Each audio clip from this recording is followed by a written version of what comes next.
Menendez brothers resentenced to 50 years to life, opening path to parole. After more than 3 decades behind bars, Erik and Lyle Menendez have been resentenced to 50 years to life in prison, making them eligible for parole, a significant shift from their original life sentences without the possibility of release. The resentencing decision came Tuesday, decades after the brothers were convicted of the 1989 murders of their parents, Kitty and Jose Menendez, in their Beverly Hills home. The Menendez brothers have long claimed they acted in self-defense after enduring years of alleged physical, sexual, and emotional abuse. With their new sentence, the case will now be reviewed by the California Board of Parole Hearings and eventually forwarded to Governor Gavin Newsom for further consideration. Attorney Mark Garagos, who has been representing the brothers, praised Judge Michael Jessic's decision. Judge Jessic cut through the noise, the politics, and followed the law, Garagos said. This is what justice looks like. The resentencing is complete.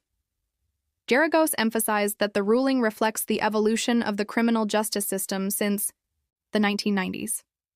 We live in a different world now. Laws and public understanding have changed.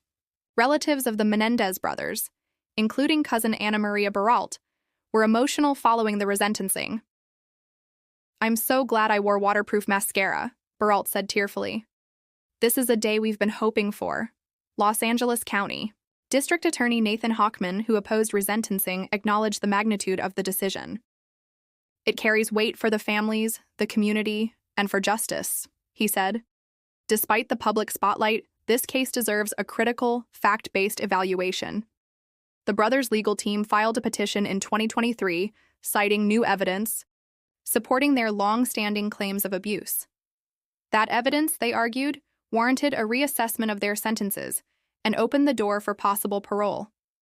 Garagos recounted how he and appellate attorney Cliff Gardner decided to take on the case, seeing the potential for justice.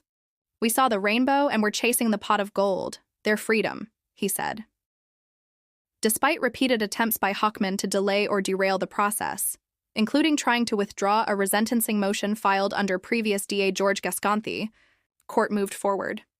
A recent risk evaluation conducted at the governor's request determined that both brothers posed a moderate risk of violence, citing recent incidents such as Erik being found with an unauthorized cell phone. Hochman argued that this risk level, higher than prior assessments, should influence the court's decision. Garagos countered that such assessments should not be factored into resentencing, noting that parole boards do not allow psychologist testimony in such hearings. The State Parole Board is scheduled to hold separate hearings for Erik and Lyle Menendez on June 13th, with findings to be submitted to Governor Newsom as part of their clemency review. The hearing included testimony from several family members and supporters. Baralt, the brothers' cousin, testified first, expressing her belief that the Menendez brothers are rehabilitated and would serve as advocates for victims of abuse if released. 2 other cousins, Tamara Goodell and Diane Hernandez, also testified, sharing the brothers' prison contributions, Lyle's environmental project, and Erik's hospice work for elderly inmates. Former Judge Jonathan Colby, once known for his tough stance on crime, spoke about how meeting the Menendez brothers changed his views on rehabilitation. He said he had never testified on behalf of an inmate before, but felt compelled to support them. Anna Ray Brown, a former death row inmate who was granted parole, also spoke about the brothers' positive influence.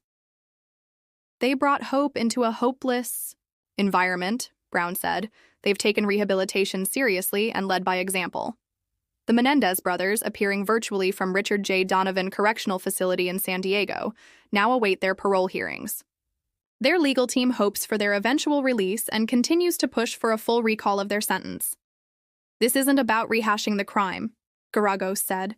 It's about redemption. We're one step closer to bringing the boys home.